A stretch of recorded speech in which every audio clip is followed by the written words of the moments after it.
a service of CNC Worldwide.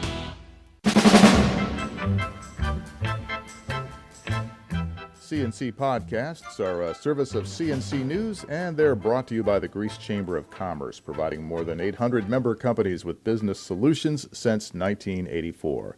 The Monroe County Legislature has approved the county's 2014 capital budget, authorized borrowing to move the county youth detention center to make way for the Rochester area's first Costco store.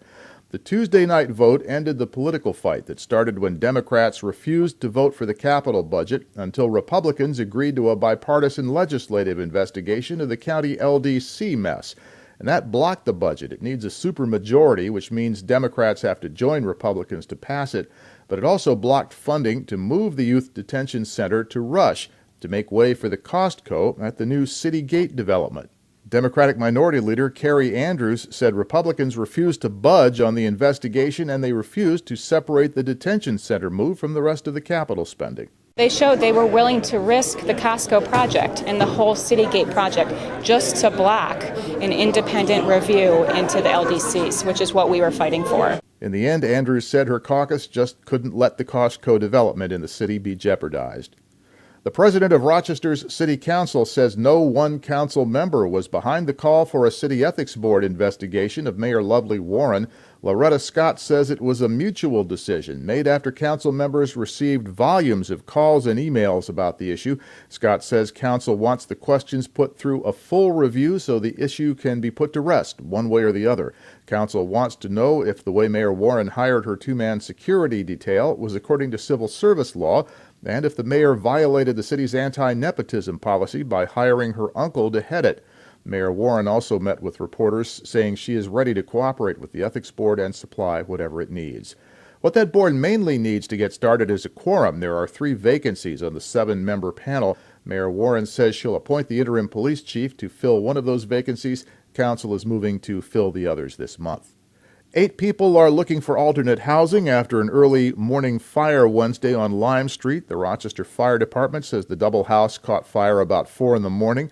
Apparently nobody was in the first-floor apartment where the fire started. 4 adults and 4 children were evacuated from the upstairs, and the fire department is looking into the cause. New controls on buying ammunition take effect today under the New York SAFE Act. The new law requires ammunition sellers to register with state police. All sales have to be face-to-face. The law requires the purchaser to appear in person to pick up the ammunition. Organizations, including sporting clubs and shooting ranges, are still allowed to get direct ammo shipments. Any internet sales of bullets now require them to go through a New York licensed dealer who sees the customer face-to-face.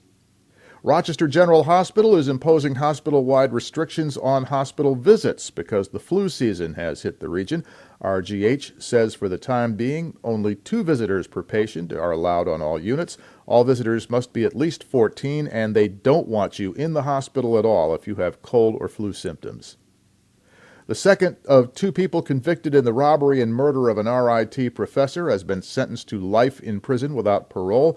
Jarrell Henry was found guilty of murdering Edlyn Chun at her home, shooting her and dumping her body in Tryon Park. His girlfriend, Natalie Johnson, was also convicted and got the same life sentence last month. Judge Francis Affronti called Henry a devil in disguise and said he wished he could give a harsher penalty. A Rochester woman is in custody in Chicago. She's being held on a second-degree murder charge in the death of an Irondequoit woman. Irondequoit police say Joanne Armour Christopher was arrested in Cook County, Illinois on a fugitive warrant. She's charged in the death of LaCandace Miles, who was found dead in her home at 36 Strathmore Circle. Police who went to check on her condition found her 4 small children in the apartment, all unharmed. Their mother's body was found in a back room. A federal prosecutor says a Fairport man has pleaded guilty to a charge of obstructing the administration of tax law after what they called a decades-long battle to avoid paying his income taxes. U.S. Attorney William Hochul says Anthony Cerami used a shifting network of trusts and aliases to conceal his assets and income so he wouldn't have to pay $270,000 in taxes. He eventually agreed to pay $200,000 and plead guilty to the obstruction charge. And the Genesee River Marina will try to rescue a stranded barge this week. It's currently blocking the Genesee River just upstream from the O'Rourke Bridge in Charlotte. An employee of the Genesee Marina says the barge was torn loose from its moorings by a sudden rise in the river level. Marina employees and the Coast Guard managed to get lines on the barge and temporarily moor it in the middle of the river. It has been frozen in the ice. The company will launch one of its workboats into the river and try towing the barge back where it belongs this week. The next podcast is whenever you click on a CNC News page and hear one. Updates are posted as necessary, and I am Bud Lowell, CNC News.